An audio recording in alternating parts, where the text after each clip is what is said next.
রাজকন্যাকে আমাদের হাতে পেয়ে গেছি, আর এখন কিন্তু আমরা যাবো বাড়িতে।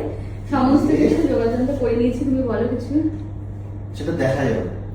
কিছু তো বলো, কি যোগাযোগ? যেমন বাড়ির জন্য কেউ একজন ডেকোরেশন করছে, বাড়িটা সাজাচ্ছে, কেউ একজন গাড়িটা সাজাচ্ছে, এগুলো সব রেডি হচ্ছে আজকের মধ্যে সবকিছু অ্যারেঞ্জ করেছে আমরা, তাই না? মানে আমাদের খুব প্রবলেম হয়ে গেছে, অনেক মানে যাকে বলা ছিল সে হঠাৎ করে ক্যান্সেল করেছে। মানে যেই ভেবেই হতো কিছু তো সাজাতাম শুধু ঘরটা, কিন্তু হঠাৎ করে বাজনাটা আমি ওকে করতে বলেছি যে একটু বাজনা করো। খুব ছোট্ট মানে সামান্য 4 জনের হয়তো আসছে বাজনাটা, ওর যাতে কানে না লাগে।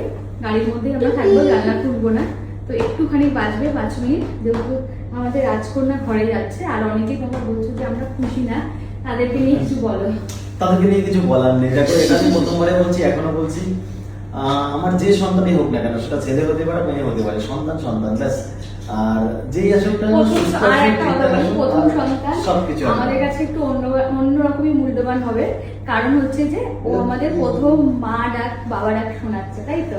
আর দ্বিতীয় সন্তান যে হবে, যদি কোনোদিনও আসে, সেটাও মূল্যবানই হবে, কিন্তু ওর ভালোবাসাটা একটু অন্যরকম, কারণ ও প্রথম শুনিয়েছে। তারপরে আমরা ডিসাইড করবো আর আমরা মানে আমরা নেবো কিনা বেবি প্ল্যানিং। যদিও ওটাও করলে এখনো অনেক 5-6 বছর পর একটা তো বেবি প্ল্যানিং করতে হয়, কারণ আমাদের আগে থেকে প্ল্যানিং ছিল।